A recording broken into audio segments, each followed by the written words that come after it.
DAP கட்சிக்கு ஆட்சியை நடத்துவதில் பக்குவம் இல்லை என்று அம்னோவின் இளைஞர் பிரிவு தலைவர் டாக்டர் அக்மால் சலே கருத்து தெரிவித்துள்ளார். மலாக்கா மாநில டிஏபி தலைவர் கு போய் தியோங் தற்போதைய பொருளாதார சூழலை காரணம் காட்டி மலாக்கா மாநில தேர்தலை ஒத்திவைக்க வேண்டும் என்றும் அவசர கால நிலையை அமல்படுத்த வேண்டும் என்றும் தெரிவித்திருப்பது கேலியான கருத்து என்று அவர் குறிப்பிட்டுள்ளார்.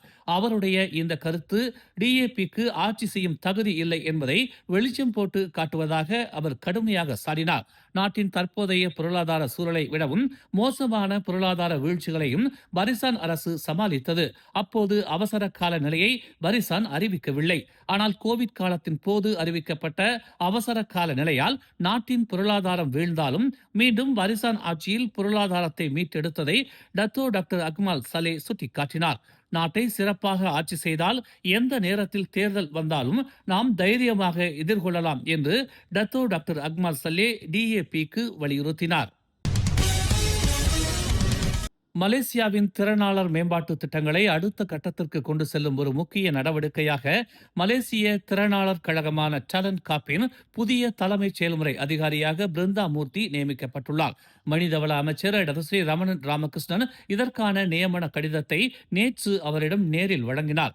இந்த நியமனம் நேற்று முதல் அதிகாரப்பூர்வமாக அமலுக்கு வருகிறது.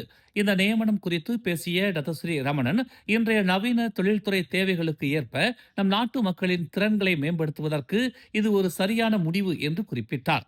அரசாங்கம், கல்வி மற்றும் தொழில்துறை என பல்வேறு முக்கிய துறைகளில் 20 ஆண்டுகளுக்கும் மேலான அனுபவம் கொண்ட பிருந்தா டேலண்ட் நிறுவனத்தை மிக சிறப்பாக வழிநடத்துவார் என்று அவர் தெரிவித்தார். புதிய கண்டுபிடிப்புகளை ஊக்குவிப்பதிலும் தொழில்துறைக்கு தேவையான தகுதியான ஆட்களை உருவாக்குவதிலும் பிருந்தாவின் அனுபவம் நாட்டிற்கு ஒரு பெரிய பலமாக இருக்கும் என்று அவர் கூறினார். குறிப்பாக தற்போதுள்ள சவாலான பொருளாதார சூழலில் இவரது தலைமைத்துவம் மிக முக்கியமானது என்று நேற்று வெளியிட்ட அறிக்கையில் தெரிவித்துள்ளார். மனிதவள மேம்பாட்டுக் கழகமான ஹச்ஆர்டி கோப்பின் புதிய தலைவராக ஏப்ரல் 1 முதல் ரஸ்லி ஜஃபார் நியமிக்கப்பட்டுள்ளதாக தெரிவிக்கப்பட்டுள்ளது. நேற்று வெளியிடப்பட்ட ஒரு அறிக்கையில் திறன் மேம்பாடு, பணியாளர் பயிற்சி மற்றும் மனித மூலதன நிலைத்தன்மை ஆகியவற்றை முன்னெடுத்துச் செல்வதில் தனது கடமைகளை வலுப்படுத்துவதற்கான நிறுவனத்தின் அர்ப்பணிப்பை ரஸ்லியின் நியமனம் பிரதிபலிக்கிறது என்று ஹெச்ஆர்டி கோப் தெரிவித்துள்ளது. ரஸ்லிக்கு 32 ஆண்டுகளுக்கும் மேலான பொதுத்துறை அனுபவம் உள்ளது என்றும் அவர் இதற்கு முன்னர் 2022 முதல் 2025 வரை மலேசிய கூட்டுறவு சங்கங்கள் ஆணையமான SKMின் தலைமை நிர்வாக அதிகாரியாக பணியாற்றி உள்ளார் என்றும் ஹெச்ஆர்டி கோப் தெரிவித்துள்ளது. ரஸ்லியின் தலைமையின் கீழ் SKM ஊக்கமளிக்கும் வளர்ச்சியை பதிவு செய்துள்ளது என்றும் டிசம்பர் 2025 நிலவரப்படி SKMின் கீழ் உள்ள கூட்டுறவு சங்கங்களின் மொத்த சொத்துகள் 186 பில்லியன் என மதிப்பிடப்பட்டுள்ளது என்றும் இது நாட்டின் சமூக பொருளாதார வளர்ச்சியில் கூட்டுறவுத்துறையின் குறிப்பிடத்தக்க பங்கை பிரதிபலிக்கிறது என்றும் தெரிவித்துள்ளது. நாடு முழுவதும் மானிய விலையில் வழங்கப்படும் எரிபொருளின் கசிவு அதிகம் உள்ள இடங்களாக 36 பெட்ரோல் நிலையங்களை காவல்துறை அடையாளம் கண்டுள்ளது. மேலும் 55 நிலையங்கள் அதிக அபாயம் உள்ள இடங்களாக வகைப்படுத்தப்பட்டுள்ளன. உலகளாவிய எரிசக்தி நெருக்கடி உள்ளிட்ட தற்போதைய காரணிகளால் எரிபொருள் கடத்தல் நடவடிக்கைகள் அதிகரித்துள்ளதாக நம்பப்படுவதால் இந்த வகைப்பாடு செய்யப்பட்டுள்ளது என்று புக்கிட்டமான் உள் பாதுகாப்பு மற்றும் பொது ஒழுங்குத்துறையின் தற்காலிக இயக்குநர் ஃபைசால் சல்லே நேற்று வெளியிட்டுள்ள ஒரு அறிக்கையில் தெரிவித்துள்ளார்.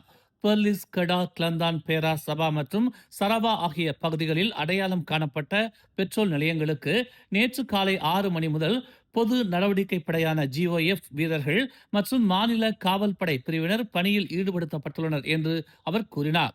அடையாளம் காணப்பட்ட இடங்களில் தொடர்ச்சியான மற்றும் திறமையான கட்டுப்பாட்டை உறுதி செய்வதற்காக பொது நடவடிக்கை படை மற்றும் மாநில காவல்படை பிரிவுகளைச் சேர்ந்த அதிகாரிகள் மற்றும் வீரர்கள் சுழற்சி முறையில் நியமிக்கப்பட்டு இந்நடவடிக்கை மேற்கொள்ளப்படுகிறது.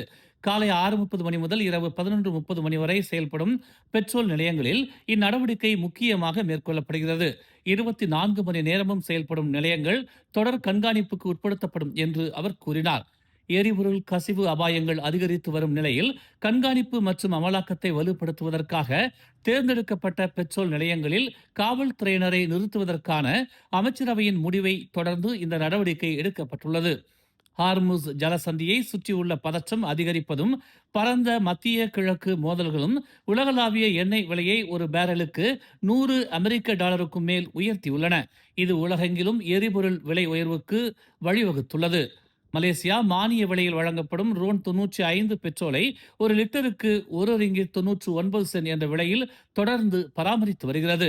மானியம் இல்லாத ரோன் 95, ரோன் 97 மற்றும் டீசல் ஆகியவற்றின் விலை பெரும்பாலான நாடுகளை விட குறைவாகவே உள்ளது.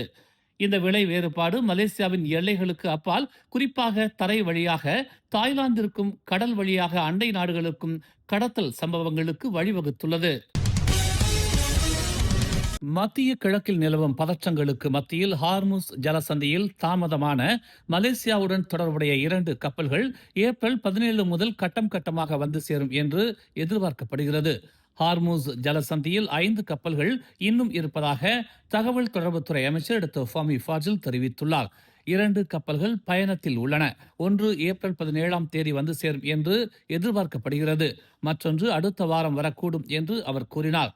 ஹார்முஸ் ஜலசந்தியில் 5 கப்பல்கள் இன்னும் உள்ளதாக அவர் நேற்று தனது வாராந்திர செய்தியாளர் சந்திப்பில் இதனை தெரிவித்தார்.